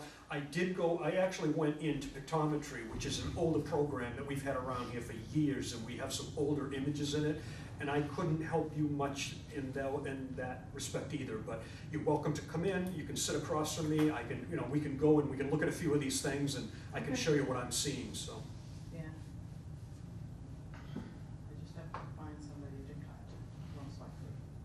Anybody that can put blacktop down should be able to cut it, because when they give you a new blacktop, you can't just reach underneath it and pull it up. It breaks in all directions, so they have to cut it. These guys cut it. These guys had to cut the blacktop where it met the street and where you roll.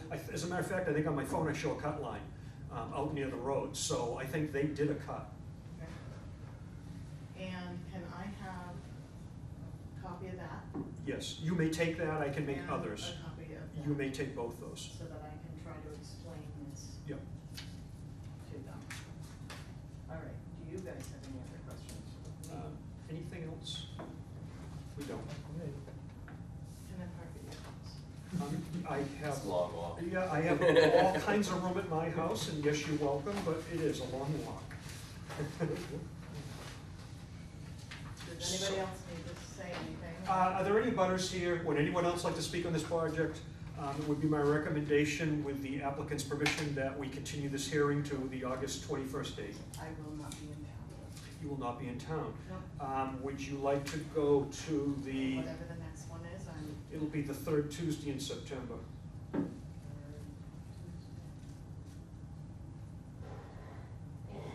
The 18th? Okay, thank you. So we will continue this hearing to September 18th. Okay, All and right. I can withdraw it if I Well, you succumb to the. you can't really withdraw, you still need some sort of, yes, if you wanted to, and you agreed, you could withdraw this. We could take enforcement action against you and say, Karen, you're gonna remove, if we agree you're gonna remove it. Karen, you're gonna remove this, here, go remove it. And that takes other process out of it. It takes your abutters out of it, it takes DEP out of it.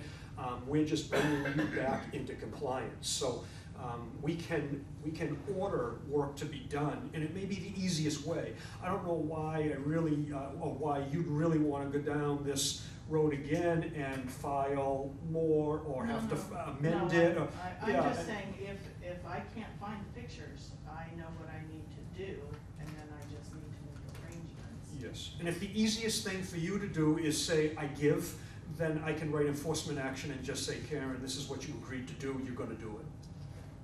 All right? And usually, how long do you give a person to do that? You'll get plenty of time. Yeah, it's not a 30-day thing. These things, who knows? You're up to you're up to contractor scheduling and other things. So we're pretty flexible that way. Okay. All right. That was not fun. Thank you, guys. You're welcome. Let me never be before you again. Well, you're wishing for something that's inevitable. If I don't do anything to my property, if I just let it rot. Well, no, you don't have to do that. We're not that hard. All right, thank you. You're welcome. We'll see you.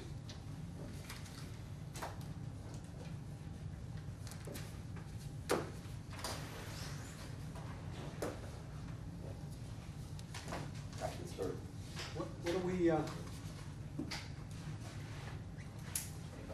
yes, we're gonna recall that. A continued notice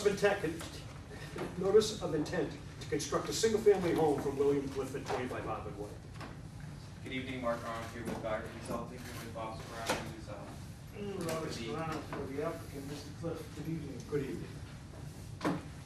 So, at our last hearing, the commission had some concerns about the scope of the project in the sense of how the house was located further from the front setback lines, location of utilities, how that was going to work with the driveway, and we had brought before the commission kind of a sketch plan of what exactly we were looking to do, just to get the commission's kind of feedback before we actually had the engineer redraw the plan to kind of follow what we were looking at there. So we've relooked at the layout, the utilities. So we've come to the conclusion with the situation of the utilities on Plum Island are a little difficult right now, considering the issues with the new sewer system that was installed. So because of that, we feel that we really, and because of the setbacks between the two utilities, we feel the best thing is to actually have two separate utility shafts, basically 3 feet and 3 feet square. Just so that way, just because they have to be separate anyway, and that's still smaller than the original 8x8 shaft. So basically 3x3 just enough for the door in the front so you can get in if you need to look at anything there before it actually gets up to the house. So we shifted the whole house up to the front, almost to the front 20 setback, just a little bit off it, just because of the plagues. You don't want to build a house in front of the setback, because then you're in violation of zoning. The driveway's been shifted to kind of go off the landing with the porch, which would be your primary access here, and then kind of where the sewer is going to come into the house in this area here. So primarily where there's going to be disturbance here, and the water main is over here just because of the separation of the utility and where it's going to be located with the rest of the water main. We've modified the limit of work to tighten it up to show the scope of the area. We also modified the planting plan to be clear that it's basically 2-foot spacing over the entire area that's disturbed, and then 4 rows of plantings underneath the entire house. So the deck area gets complete plantings, the house and the porch get basically 10 feet underneath the entire area for plantings as well. That's what you meant by 4 rows, okay. Yep, 4 rows in at 2-foot spacing, gotcha. basically, Okay. to basically help revegetate that. We also gave you a scope of kind of the sequencing of work, which our goal is to basically minimize disturbance of existing vegetation. So basically we would stake out the limit of work, we'd install our erosion control fence, we would move any shrubs that the commission wanted us to move out of the limit of work that might be damaged. Then we would come in with mats, that we lay the mats down. We'd come in, we install the piles furthest from the street, work your way out, and then once you install your rafters, you do outriggers off the foundation. So they would actually extend out beyond the footprint of the house. That allows you to walk around the house on the actual floor level of the first floor. That allows all the foot traffic to basically be eliminated once the outriggers are up. And that basically moves foot traffic to the front of the house. Then the plan also calls out. Now, when you say outriggers, are you talking about sidewall brackets or something bigger than sidewall brackets? Something very similar to that. They do have a OSHA compliant outrigger, and that's I have what no idea what those are. Yeah, exactly. There is an OSHA compliant outrigger, and that's what we'd be using. Okay. And then our plan has basically, once that's done, you move, the mats are gone. You put a new row of orange fence up here to basically stop traffic around the house, basically, and that basically forces people to go up the stairs, onto the outriggers, and then you rotate around the house. That way, again, minimizing disturbance. So basically, the mat, you come in to do the piles, you pull the mats, and then you're basically up front for the rest of the project. So basically, to minimize the disturbance of vegetation in the area around it. We did submit a full response to DEP, and the DEP did receive it on July 11th. I did send you an email so that you do know that they did receive that. We tracked it and overnighted it to them. Yep. So it's been a week, so we understand sometimes DEP takes a while for them to look at things. Have you looked back at the site to see if they've updated it or not? I've not, Okay. not recently, Okay. but I can check to see, but they've not emailed us, and I don't believe they've messaged you at all. They don't message us anymore, we have to go look at it. They may Okay. still message the applicant, I don't know. The DEP file number is usually issued to us. I think there was a miss thing in the email. So we It may have went to the applicant, couldn't So- confirm that, but obviously, that messaging system in the past seems to have faded. Okay. So we understand that the commission would probably like to give DEP a little more time to review these comments, and if DEP doesn't respond, we would hope that would be enough of a confirmation. We don't have to wait for their comments, actually, they instruct you not to if you're gonna move Well, forward. that's, our goal is to make sure that, because you had asked us to submit comments to DEP, so we did that. Well, you have to, anything you submit to us has to go to We them. did, and we wanted to make sure that that you were comfortable with the time that they had to review. I mean, they have had it since July 11th. And then if you feel that they need more time, we're glad to continue just to give them more time. And then if there's anything else that the commission is looking to see modified in the plan, we're willing to work with you on that, just so that we can have a plan that you are fully happy with. If there's notes that need to be added to the plan, etc.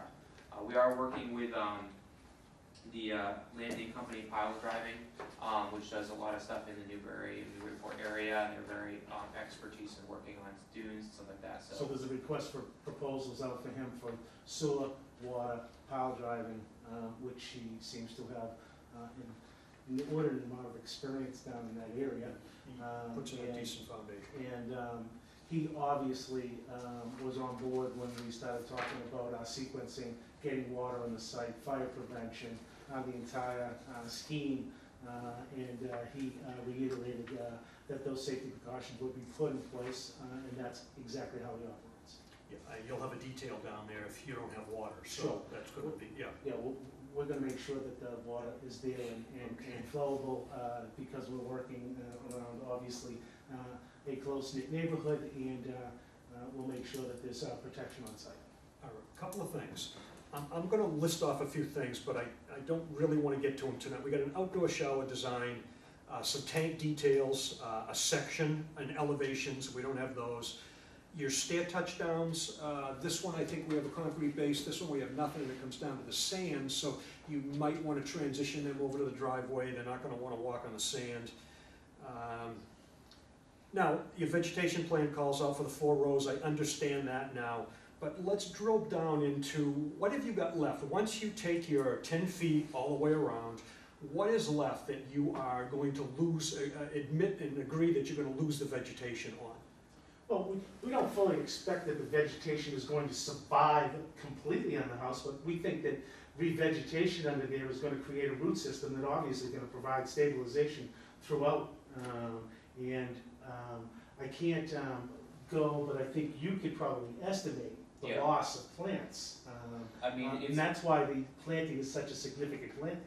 It's permanent. I mean, it's a 28 feet, 7-inch deep house. So you have 10 feet on each side, so there's 8 feet in the middle, basically there, and then you have 39.6 length from here to here, 10 feet on each side, so you've got 20. So you get an 8 by 20 space in the middle, basically. Because this end's going to be a little bit different. Yes. You're going to be a lot lower here, so you're not going to get the light penetrations. You're certainly not going to get any water under here. So I'd be willing to give you that horseshoe around here, but I think we ought to figure out what's left. I don't know if you noted the dune grass die-off problem on that lot. The center of that lot, I don't know if you noted, there's no dune grass in the center of that lot. It's all other vegetation. We've had that issue in a couple other spots on Plum Island. We've had some big areas of dune grass die-off. Right in here is one of the few places that you have strong grass, and we're going to bring our sewer line through it, which is somewhat disturbing. But let's get to how you're going to mitigate this under here. So we're definitely willing to mitigate in the sense that if there's a stabilization method, like spreading she shells. I mean, I would prefer a proposal that we would do that if it's found that it needs to be done, because it may be a case where if you do it right up front, you could actually kill vegetation that might be coming in. Well, the other thing is, if you're going to put seashells down there, it means that you're expecting scour, and now you're creating a situation where the wind is going to remove the sand from the dune relative to your structure, so you have to be careful. Yeah, you could make the statement that sure, crushed stone or shells will stabilize the area, but it takes it out of the resource area also at the same time. And I think the other thing that you need to do is you need to take this square footage and show that you have these areas out here, because just to make the statement that you're going to enhance that area, DEP's got it down to, they've had this argument before, and they realize the science of stabilization, and if they come to the decision that you've already got a density up there that has stabilized that dune, then adding to it is not doing anything. So you're losing this, and you're not accomplishing anything with it. So again, our proposal, so we've removed the transplanting of any of the grasses, and the only thing we propose is basically the shrubs, the things that actually can't put a mat on top of. Those are the only things that we're proposing to transplant. Everything else stays in place, the mats go on top when you come out, and then we add the plantings just within the limit of work. I get it. So that way, basically, any slight trampling, you would plant around those areas, basically at a 2-foot grade, basically just to ensure that any minor damage that occurs, if you get some die-off and stuff because of the matting that is placed, that the supplemental plants will basically allow for that stabilization. that's the goal, I mean, that's why, so that was why we revised it, because of the comments from the last meeting about basically there's no need to transplant it. We said, well, that makes, we're understandable to that, so we won't do that except for the shrubs, because you can't put mats on top of them, and it's a shame to lose those. And the setup by landings will happen in the driveway with his bigger hammer. Putting the mats down, he's actually got a shorter reach here now. There's less disturbance from machines. Oh, I get it. Yeah, Ed's no fool. Right, yeah, Ed, He's done this before, he's Ed- sharp, and your Ed is- foundation will be within an eighth of an inch of where it belongs, I'm telling you. he's explained that he'd like it pinned, so. Yeah, that kind of stuff doesn't bother me. Yeah. Again, you know, you've got a compliant lot, you're paying a betterment. The board is sensitive to that, but we've got a couple of other, a couple of more lots around the island. And there was a family here the first night that was watching us very carefully on this, because their lot has more problems than this does relative to vegetation. But they're gonna watch how we handle this one, because they want the same thing as you want. And so I'm gonna make you get right down to that. Now, the vegetation you leave under here, you put the mat under. Right now, it's absolute full sun, and it gets full water. Yep. It's not dune grass, so it may not be deep rooted. What's gonna happen when you shade it and you take the water away from it? That particular plant. So to claim that that's gonna stay there and that we're just gonna add some dune grass to it is a little bit disingenuous, because it's only gonna live for about another 6 months maybe after you cover it over, potentially. Well, then, I mean, if that's the case, then, I mean, do we need to look at a question of how to get water to this stuff, or in the sense of stabilizing it with a pea stone gravel? Maybe you have to look at, I can tell you that there was a guy out on the primary frontal dune that tried it, and he went so far as to design a round house, so he got much more light penetration, and he was in the process of figuring out how to take his roof water and run it in underneath and drip down onto his vegetation. That was my thoughts. So that's where he was going with it. That's what my thoughts were, looking at the possibility of a potted type situation that you could utilize the rainwater back into the aquifer and to enhance the rooting and obviously growing.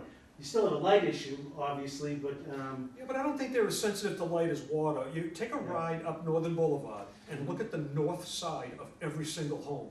The dune grass is the strongest and most robust on the north side, and it's probably got to do with the moisture. I don't think it's the sunlight, I think it's got to do with the moisture. so we'll certainly look at that. Certainly look at that as a solution. You have meticulous notes. We don't have a copy of those.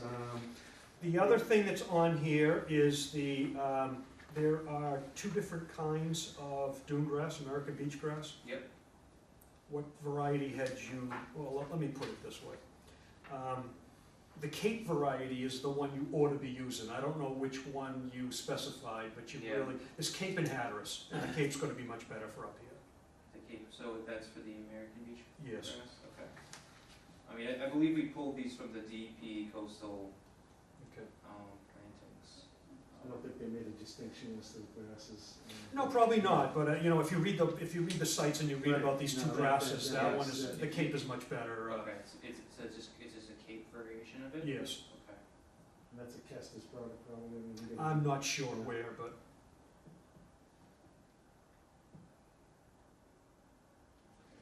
In the landing here, yeah, you know, it's your second means of egress. I don't know how much it's gonna get used, but people hate getting dropped off into the sand. And they hate getting it tracked up the stairways. So chances are you're gonna wanna put some type of boardwalk or crushed stone over to that driveway section. And when you do that too, you're gonna keep people, you know, they like the comfort. You're gonna Yeah. keep them on that, and they're less apt to walk off and walk through the We yard. can definitely add, I mean, we could usually do like just a 3 Yeah, foot. but these are minor things. Yeah. Again, the vegetation's the big thing. It's the performance standard that you're gonna struggle the most with, as you can tell. And I think it's these other things here, we can work through those things, if you can get this straightened out.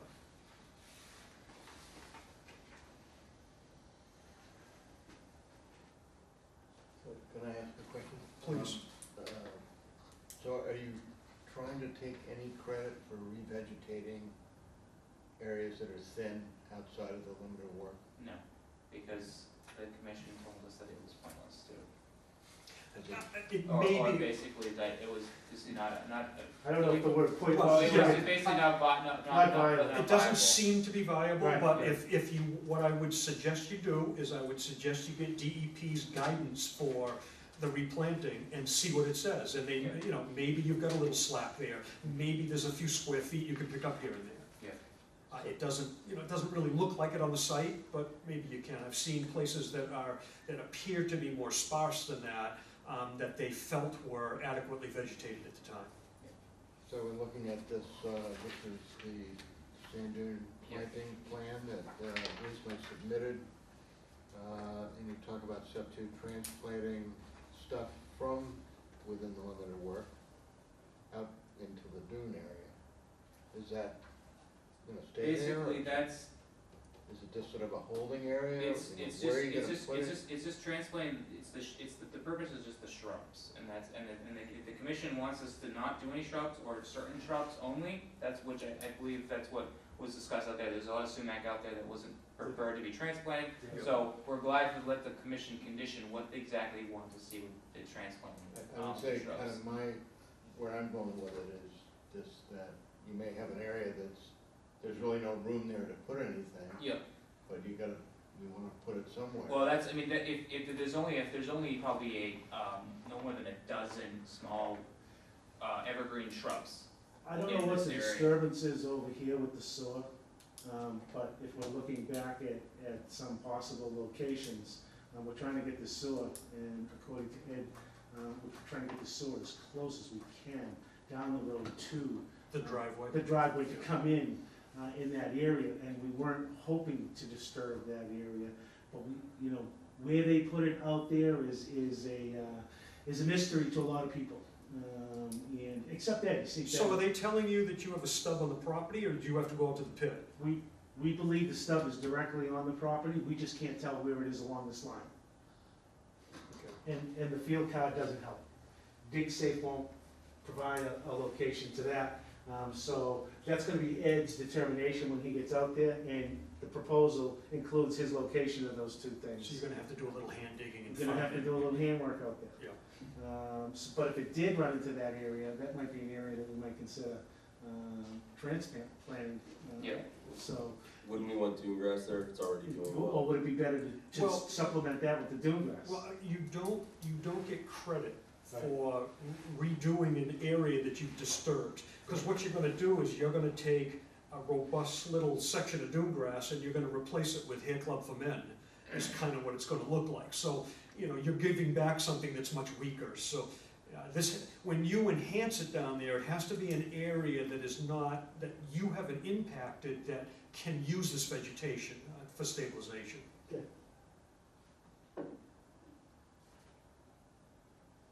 So I think what I'm thinking is it would be beneficial if you could point out and specify, you know, how many square feet of what you feel are, you know, areas outside the limit of work that could benefit from these plants that you're gonna transplant. If Yep. there's no room to put them. Yeah, I mean, I think, I said it, but there's about less than a dozen evergreen shrubs out there. So basically, we're talking about, and they're short, they're no more than 2 to 3 feet tall. So we're talking about a very shallow transplant hole, basically. And I just know there were a few bare spots over here that, I mean, they were small, 1 foot by 1 foot maybe. That was about it. So basically, just enough to kind of find a bare spot where there's nothing, carefully scoop some sand out of there, and put the shrub in there. Basically, that was the idea. Because we're not doing extensive transplanting. Basically, it's just those small shrubs, basically finding the holes. So I think we could narrow that focus down by having a count and, as you suggest, have a location in mind. I think they're worth more. Right. Those small trees are worth more. Exactly. Sure. Definitely. Sure, so we'll do that with a count and a location. Okay.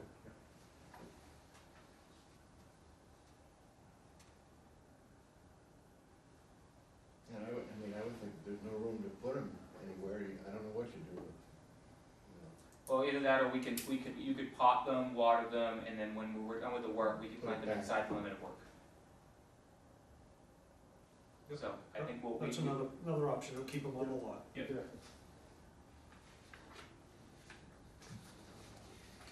We can do is we'll put both in as a contingency. Okay.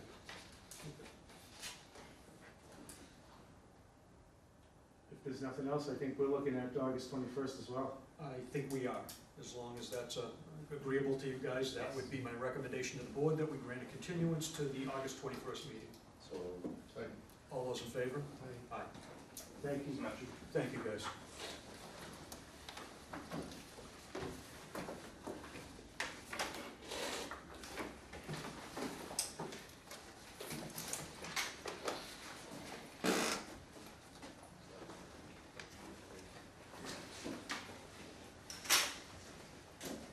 We have a request for a certificate of compliance from Park Fissler at 26 Dartmouth Way, DEP number 050462. That is a file that we no longer have, so what I ended up with is the order of conditions and a plan from the applicant, and I took the plan out there.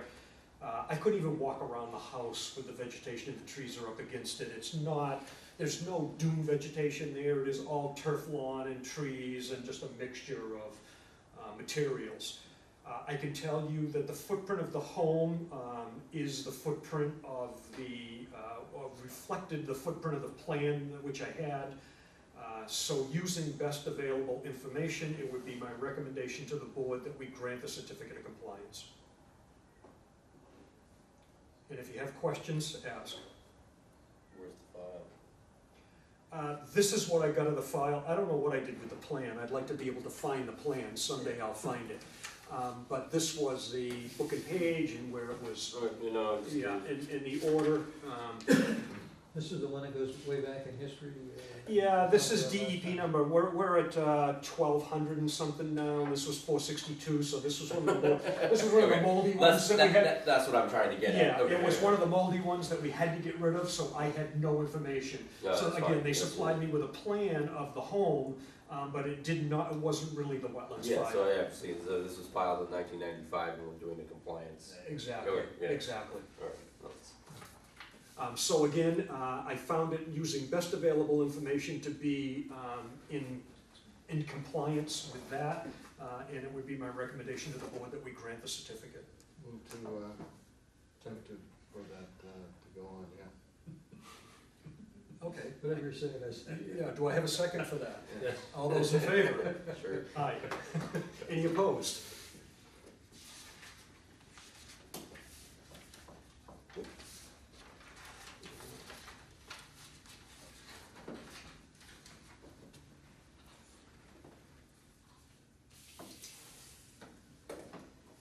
Swallow it. Maybe pretend I was using this before. Oh, I'm sure it's in someone's folder. This probably isn't that. Yeah, no, General. it's the only folder there was, so yeah, I probably picked it up and stuffed it into something. No worries. Yeah, we can look at this one, we haven't got much That's further to go okay, anyway, yeah. so. That's good. I got your favorite house here next, my friend. We have a request for a certificate of compliance for Bob Britton at 323 High Road, DEP number 50-1215. I went out there on 7/16, which was yesterday. They did an excellent job with the project. They have a seed mix from the western two corners of the house all the way around the house is a no-touch wetland seed mix. So lawn activities are gonna be back behind the house. They put it over the septic system too, which is a Board of Health issue. I don't know whether they'll want that over there, they'll want it cut, but that's not really our problem with that. So the project was done in substantial compliance with the order of conditions and the plans submitted, and it would be my recommendation that we grant the certificate of compliance. So moved. Second. All those in favor? Aye. Any opposed? Ben, you were very quiet. Did you, Don't have anything to say. all right, are you signing it? Did you vote for it, or? I didn't do the NOI. Oh, so you didn't have anything on the project? You Yeah, I didn't never do voted anything. on the project? No, I never or- voted on the All project, right, then why so. don't you abstain from this, and Sure. then the rest of us can sign this? Well, if you need 4 signatures on it to. No, all as we need is we need a majority of the seated members at the time. So we need a quorum to open, which we have, Right. and then we need a majority of who's sitting here to do that, Yeah, all to do set. business. Yeah. Yeah. So we're all set. Yeah.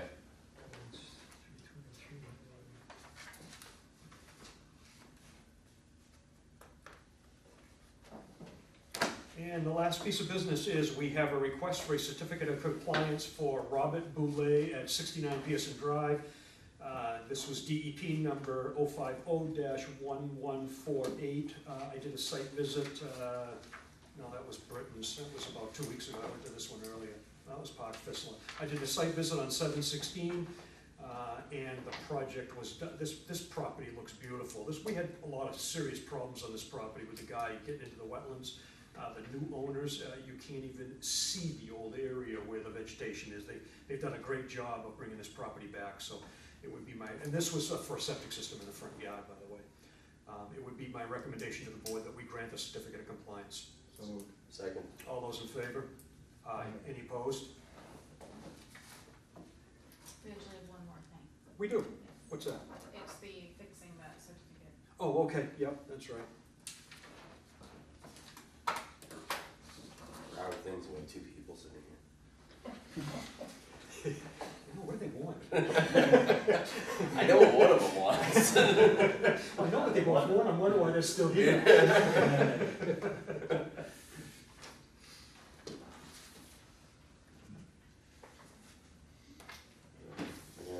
Okay, I'll try and explain this one. This was a real estate transaction of this project site located at 6 Independent Way, and we had a particular book and page for it.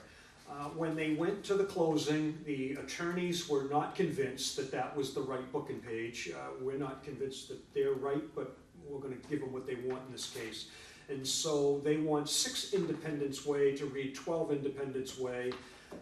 They want, yeah, the book and page number are going to change now, right?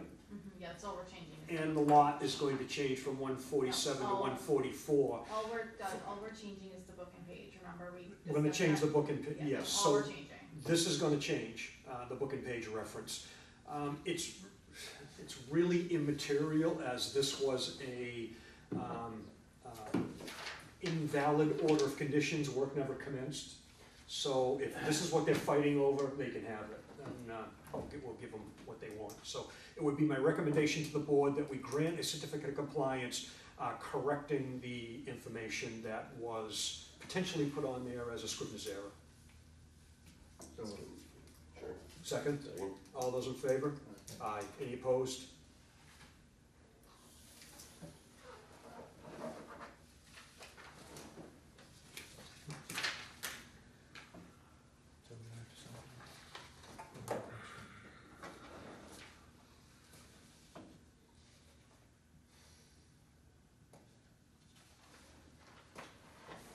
Guys, come on up, sit down.